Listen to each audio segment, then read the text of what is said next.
Hello there, everybody, and welcome back to Buckeye Politics. It's me, your favorite Ohioan. Today, we are doing the 2022 gubernatorial elections. The last few days ago, we did the Senate race, and it's hard to believe that the Senate and gubernatorial midterms are less than a year away. Where primaries are going to be coming up in a few months. It's going to be exciting, going to be awesome. So I think we should fill in the map and really start to pay a lot more attention to these races. Especially, we got to get proper candidates in proper states. Uh, we need good candidates, and we need candidates who are really going to put our country first, not the rhinos, and we need true conservatives. So it's really important we start paying attention to these races. And so to start kind of getting us in that mood, I guess you could say, we're going to start filling out the safe states for the Republican Party. They include the entire this part of the country: Mountain West, Oklahoma, Arkansas, Tennessee, Alabama, South Carolina, and New Hampshire. Now that Kristen Sununu is running for governor, will certainly be safe. Massachusetts and Vermont. Massachusetts and Vermont could be very interesting. As of now, they are both safe are. But if Phil Scott does decide to run for the Senate, I don't think he will. I think he's going to stay in the governorship. Then the governorship in Vermont, if Phil Scott runs for Senate, it could be very interesting. Similar thing in Massachusetts. If Charlie Baker loses the primary, which I doubt he will, I think he'll hang on. But if Charlie Baker does lose the primary, then Massachusetts will most likely be an automatic pickup for the Democrats. I did forget to fill in Virginia. We already know Glenn Youngkin won there by a lean margin. And New Jersey, Phil Murphy also won there by a lean margin. So these are all the safe Republican states. Actually, I forgot to include the state of Alaska.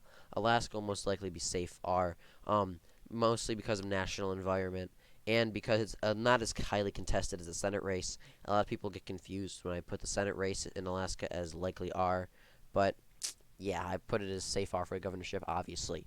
Um, and I also believe Iowa will be safe R because Kim Reynolds is very popular as of now. She's pretty much winning polls by more than 10 points, and that's usually a good sign that they'll win by a safe margin, especially with how bad polling has been.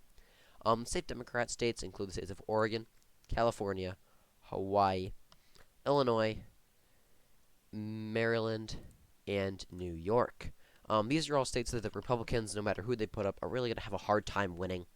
Um, yeah, I just don't see any Republican. Oregon could possibly be interesting. I believe the Republican minority leader in the state House of Oregon is running, and I believe she actually does have a semi-high approval rating across the state. So she could make Oregon interesting, but right now I don't see Oregon being all too competitive. Although Kate Brown is very unpopular.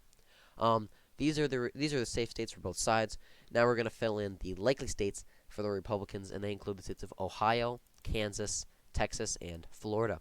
Ohio, the only reason Ohio could be likely is if DeWine. The only reason Ohio would be even close is if DeWine loses the primary and runs as an independent. I don't think that's going to happen. I think he's either going to win the primary and go on to win by a likely margin, or he's going to lose the primary and just not run at all. Kansas obviously has an incumbent Democrat in Laura Kelly, but the only reason she was elected in the first place was because of a third party candidate who took a lot of the vote. And in a red wave year, there was literally no reason that she should win re-election. In all honesty, she has a semi-high approval rating, which is the only reason I'm not putting it as like an automatic flip. We do need to put up a good candidate. We do need to fight a little bit, but really Kansas should be close to an automatic flip. Texas, Greg Abbott, he's becoming much more conservative in an attempt to hold off a primary challenger, which is always a good thing. But I don't think that the primary anyone's. I don't think we're going to be able to primary Greg Abbott. I think he's going to win the nomination for governor and go on to win by about 7, 8, maybe even probably 8, 9 points. State of Florida, Ron DeSantis obviously going to go on to win probably by 6, probably around 7, 8 points. Um, I don't expect him to be I don't expect Florida to be very close at all. If Charlie Crist is the Democrat nominee, then I could see it being a little more competitive. But if it's Nikki Fried or Val Demings, Florida's not even going to be close. It's probably going to be closer to safe. Um, the likely Democrat states include the states of Colorado and Connecticut and Rhode Island. Um, these are states that I really don't see being all that competitive, especially Rhode Island. Rhode Island probably is going to be close to say probably about 9, 10 points. While Connecticut, the incumbent Ned Lamont, he was only elected by 4 points in a blue wave year. I think less than 4 points in a blue wave year is very close in 2018, a blue wave year. He was only elected by a lean margin. So that tells me something that he's probably going to be in a bit of a fight to be reelected, especially in a red wave year.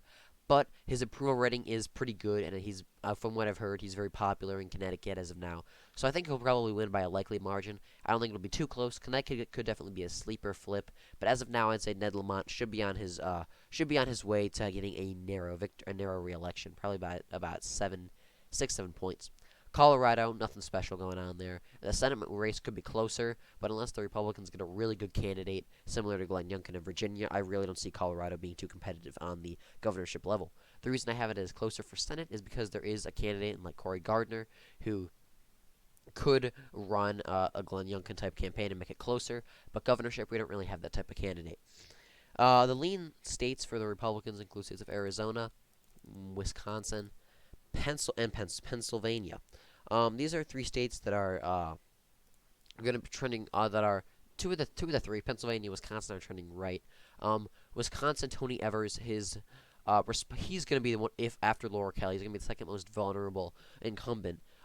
His horrible handling of the Kenosha riots last year in the Kyle Rittenhouse trial, and now the horrible stuff that happened in Waukesha with the parade. He is just bombing all of it. I don't think he's really done anything about what happened with the parade. I apologize if he has done something, but I really have not heard him doing much other than like tweeting some stuff. So he is really going to be vulnerable. And in a red trending state, in a red trending year, he is probably going to lose, in all honesty, by a lean, so maybe even likely margin, especially if he keeps this up.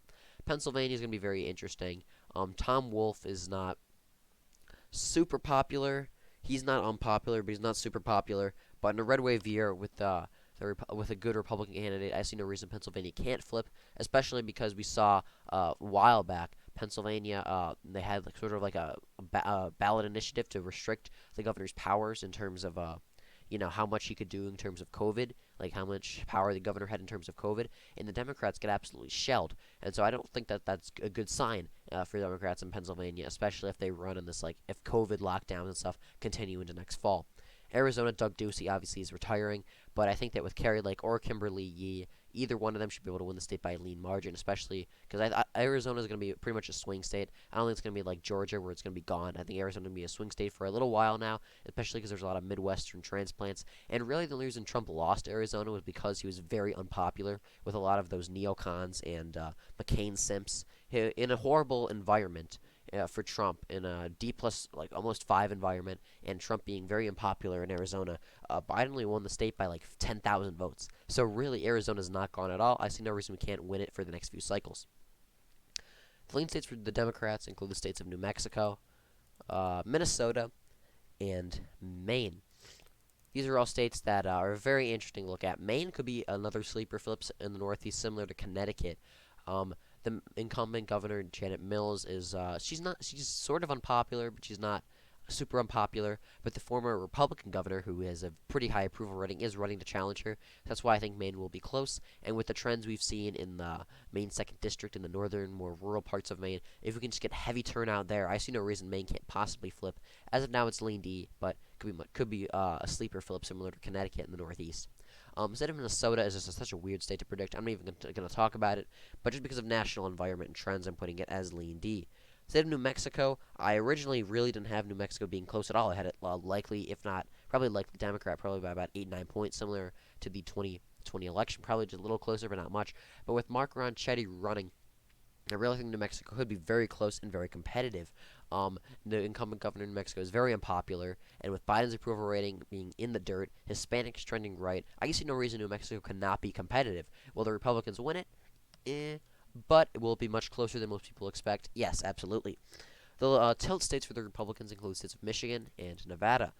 John Lee, there's a couple Republicans running in Nevada. I'm still endorsing and supporting John Lee, she's pretty much a blue dog Democrat turned Republican. He was the mayor of North Las Vegas. He is very popular with Hispanics, and I see no reason that he cannot continue those trends. He's very much a blue collar Republican. He honestly has more in common with people like me and like working class people in the Rust Belt than he does with like I don't even know, like Democrats in California and that side of the country. So it's very interesting to see. But he does have Hispanics in the inner city Las Vegas trended heavy red, especially in his place, North Las Vegas, that he was the mayor of. So I see absolutely zero reason that he can't accelerate those trends, especially with the DSA being elected. He should be able to win possibly by a lean margin, honestly. And really, any Republican should have a good shot at winning Nevada. But I think John Lee, as of now, is the best candidate to do so, and I think he should have no issue winning Nevada. The state of Georgia is the only state that is left uncalled, and I'm going to put that as a tilt Democrat state. Um, I really think we're screwed in Georgia after 2022. The only reason that it could be competitive in any way, the only reason that Georgia could be competitive from this point going forward, I think, is in the 2022 Senate race. Herschel Walker against Raphael Warnock. Herschel Walker, as of now, I'd say should be the favorite, but after that, I really don't think we're going to get a statewide Republican in Georgia for a very long time. Um, Mostly because of growth in the Atlanta area and the immense amount of diversity and white college-educated liberals moving into the Atlanta suburbs. I see Georgia's screwed. We're so screwed in Georgia after 2022. And with Brian Kemp being as unpopular as he is, if Brian Kemp gets the nomination for governor, then he'll lose because he won't get enough turnout in the rural areas. A lot of people will the only reason to be close is because people will turn out for Herschel Walker and just kind of vote Brian Kemp along with him. And if David Perdue is the nominee, David Perdue, if he's the nominee, he could make Georgia very competitive. That's why I have it as tilt. If Brian Kemp's the nominee, I put it as lean D. But if David Perdue is the nominee, I'm putting it as tilt D, just because Herschel Walker would probably carry the ticket. In all honesty, Herschel Walker would probably win, and the only reason Brian Kemp would even be close is because Republicans would turn out for Herschel Walker and end up voting for Brian Kemp as well. So with that, this is the 2022 governorships as of today in November. I hope everyone has a wonderful Thanksgiving. Thank you for watching, and I will see you in the next video.